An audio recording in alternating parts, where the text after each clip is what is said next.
Now, we've alluded to this. I don't know whether we need to go into this in any further depth, but I think if we're talking about, being able to speak different languages, in chapter 8, you kind of refer to benefits management, right? No, it's almost like I had to. That's part of speaking the language. So I had to, even though I could see value as a much stronger word than benefit, because again, benefits, there's a lot about it. And even PMI, there's this, the entire practice around benefits realization, everything else you can dive into. But ultimately, it goes back to the core principle. If you don't know why you are really making that choice and that investment. And that why could be on 3 different levels or in 4 different levels, absolutely, in mid-term, short-term, mid-term, long-term. Absolutely. And that's why you make it strategic, and that's why you tie it to benefits, but ultimately really understanding how to dialogue around benefits, how you have a concise plan for that, how you can tie that plan to the adaptability you need to have along the way. The ownership is the most important element of this. One of the fundamental reasons projects and programs fail sometimes is that even if we nail it, I could tell you so many stories in my career. One that sticks with me the most is, one time with a big pharmaceutical organization in Germany, I was, I had the option to be in Germany again. I said, hey, can we visit, have lunch together? I said, absolutely fine. And it's for work that was already delivered, right? And the consultancy year, the work was done. They signed the check. They were super happy, et cetera, and so forth. And I thought, check the box and everything else. But it was one of the toughest meetings of my life. They actually were super unhappy. And that was not, immediately even after the completion of that work, it's really some time after. And the reason their unhappiness is I missed the true benefit behind it.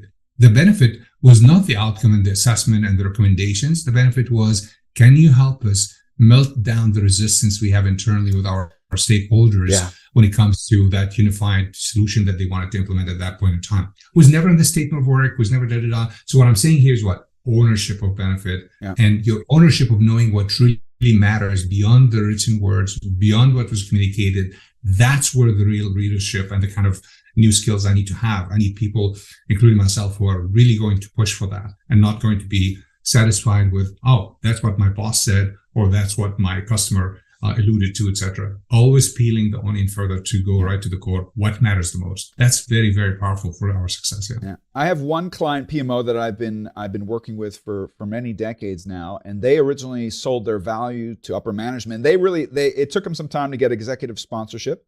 Yeah. They also followed my rule. I have this rule for sponsors. Who's your sponsor?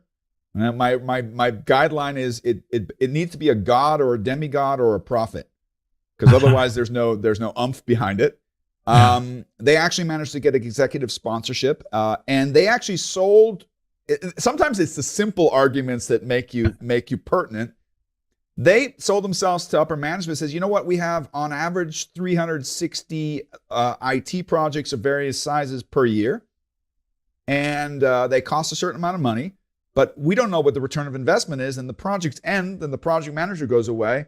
So who's monitoring outcome and impact? Yeah. And that's how all of a sudden the board members are like, yeah, we need that. And then everybody's like looking at, are you going to do it? I'm not going to do it. Who's going to do this for us? And that's how they sold. That was, it's funny. They had they had like 50 slides they were showing, and then it boiled down to one slide that broke the ice. And that's where the board finally says, now we understand what you're good for. Keep it up, right? Inform us. We want to hear on a quarterly basis, on an annual basis. That's how they broke the ice and started getting the awareness that they needed, Yeah. And the amount of creativity on that benefits topic, Mark, is limitless, basically, because I've seen organizations take it all the way to even have like a benefit steering group or something like that, that really having that ownership there because there's a lot of potential there.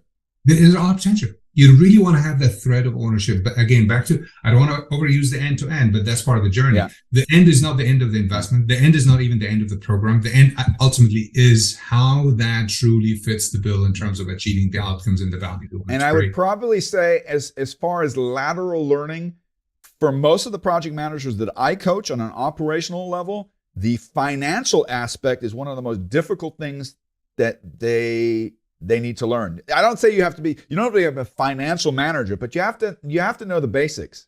You need to know what your burn rate is. You need to know what your break even is. You need to know when somebody throws the word net present value or internal rate of return or average rate of return, you can't freak out. You got to at least hang with the big boys and girls.